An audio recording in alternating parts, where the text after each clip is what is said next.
Why it sucks to be Donald Trump. Imagine being a businessman. You build skyscrapers, you make deals, you put your name on everything. Life is good. Then one day, like you wake up and half the country loves you, and the other half absolutely cannot stand you. Welcome to the life of Donald Trump, a man who didn't just become rich, he became famous for being rich. Then he became something even bigger, President of the United States. Now that sounds great, right? Money, power, influence. But here's the problem. When you reach that level, you don't just gain attention, you become attention. And trust me, that's where things start getting complicated. Donald Trump didn't start as a politician.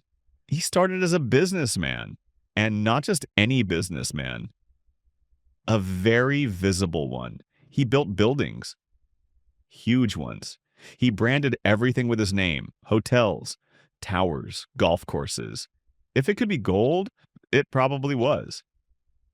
But Trump understood something most people don't.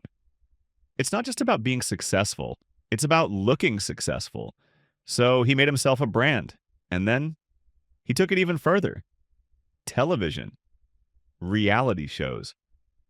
You're fired.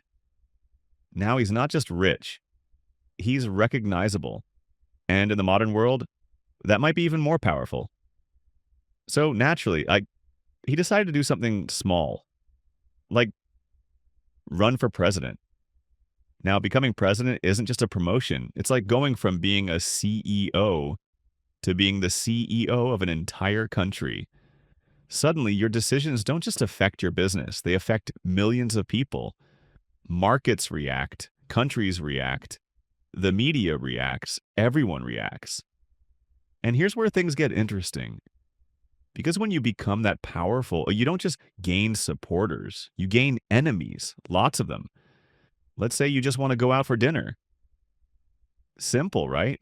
Not anymore, because now there are cameras outside, people watching, phones recording, someone tweeting, someone arguing, someone making a video about you while you're still eating. And it doesn't stop there. Say something online, boom, breaking news. Say nothing, also news. Do something, news. Do nothing, still news.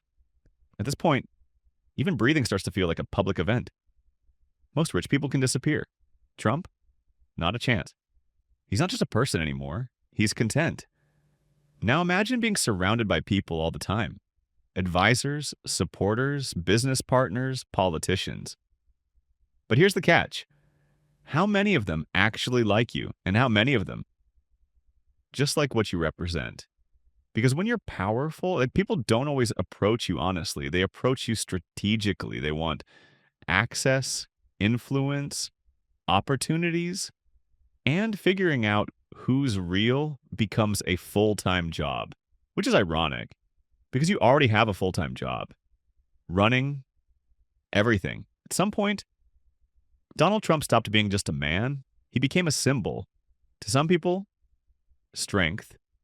To others, chaos. To some, a hero. To other, a problem. And once you become a symbol, you lose something important. Flexibility. Because now, you can't just change. If you do, people say you're fake. If you don't, people say you're stubborn. So no matter what you do,